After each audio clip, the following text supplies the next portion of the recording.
Hi guys, I am here with daily use English speaking practice sentences. These sentences are what happens for good. I am agree with you. It happened overnight. It is a miracle. This is made of gold. Why are you getting angry? Don't forget his address. Why do you not confess it? Whatever you want now. Have you gone deaf? Dear friends, if we want to learn English, then we must have some sentences which mostly use in conversation. यदि हम अंग्रेजी सीखना चाहते हैं तो उस प्रकार के उस भाषा में या इंग्लिश में यूज होने वाले अधिकांशतः वाक्य हमारे पास होना चाहिए। तो यदि आप भी इसी प्रकार के सेंटेंसेस के थ्रू इंग्लिश सीखना चाहते हैं तो प्लीज़ सब्सक्राइब कीजिए पंकज इंस्टीट्यूट ऑफ इंग्लिश तथा इसे ज़्यादा से ज़्यादा लाइक और शेयर करिए। लेट्स शुरू करते हैं। First sentence, what happens for good.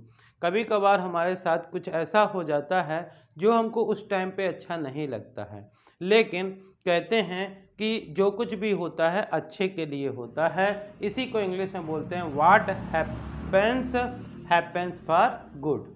I am agree with you. यदि आप किसी की बातों से सहमत हैं तो इस प्रकार से बोलते हैं कि I am agree with you, मैं आपसे सहमत हूँ। It is a miracle, it happened overnight. जब कुछ चीज़ रातों रात होती है तो हम उसको बोलते हैं ओवरनाइट। जैसे यदि आप कहना चाहते हैं कि ये जो कुछ भी हुआ, ये जो कुछ भी हुआ या रातों रात हुआ, इट हैपेंड ओवरनाइट। और यदि आपको कुछ ऐसी चीज़ें लगती हैं जो होना संभव नहीं था, लेकिन वो चीज़ यदि हो जाती हैं तो आप कहते हैं it is a miracle. It's a miracle, यह तो चमत्कार है। This is made of gold. यदि कोई भी चीज़ जैसे नेकलेस है, रिंग है, सोने की बनी हुई है और हम ये कहना चाहते हैं कि ये सोने का है तो बोलते हैं this is made of gold, यह सोने का बना हुआ है।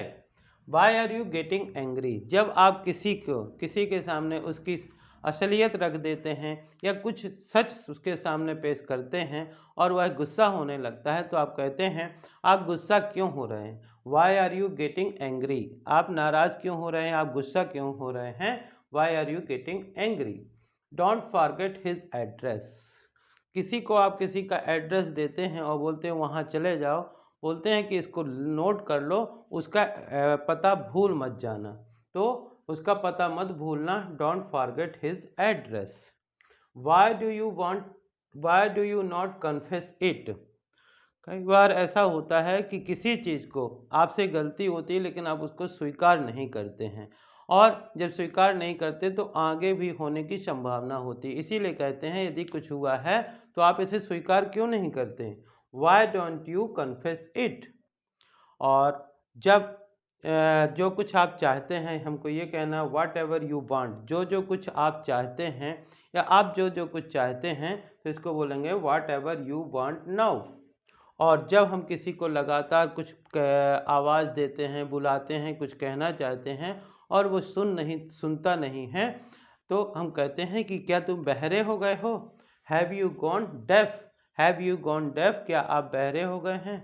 तो dear friends, these are some sentences which will help you to learn English. I hope कि आपको इस प्रकार के सेंटेंसेस पसंद आए होंगे। यदि पसंद आए हो तो इन्हें ज़्यादा से ज़्यादा लाइक करिए, शेयर करिए, और यदि आप चैनल के लिए नए हैं तो प्लीज़ इसे सब्सक्राइब करिए, बेल आइकन को प्रेस करिए ताकि इस प्रकार के वीडियो जब भी अपलोड हो तो उनका नोटिफिकेशन आप तक पहुंच सके। Thank you for watching.